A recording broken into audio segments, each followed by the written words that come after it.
Alors ne demandez plus comment est-ce qu'on va s'en sortir, mais demandez-vous plutôt quand vais-je me souvenir que je suis libre.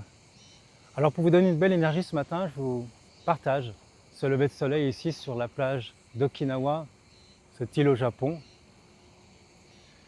Nous le voyons tous, je pense vous aussi, que nous arrivons à la fin d'un monde qui a été depuis des millénaires dirigé par l'ego humain, destructeur, égoïste.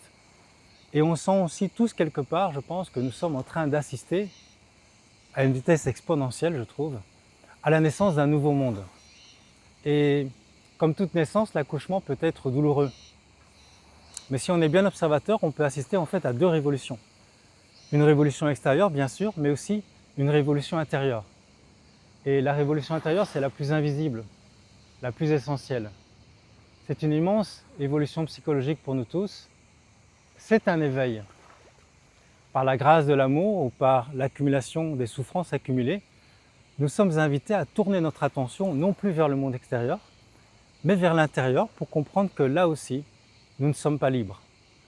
Alors nous cessons de chercher des réponses dans le monde des concepts ou dans le monde des phénomènes et nous plongeons véritablement en nous-mêmes en faisant abstraction de toutes les pensées, de tous les conditionnements, avec un regard véritablement neuf.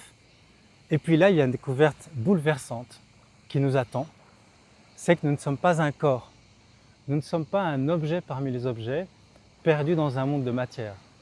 Nous sommes présence, conscience, une conscience pure, libre, qui est en amont de tout et qui contient tout, y compris ce paysage. Ce je que nous croyons être, une entité limitée, toujours en lutte, en survie, n'est qu'une illusion. Ce que nous sommes est un espace d'accueil qui échappe à la souffrance, à la séparation. Et c'est cela dont parlait Krishnamurti quand il parlait de révolution psychologique. C'est la révélation que nous sommes déjà libres, pur accueil, pur amour. Alors bien sûr, on peut toujours agir pour un monde meilleur, mais ça ne peut pas vraiment fonctionner sans une véritable transformation intérieure qui comprend la guérison de tous les traumatismes, dont le plus important qui est celui de la séparation, à la racine de la souffrance humaine.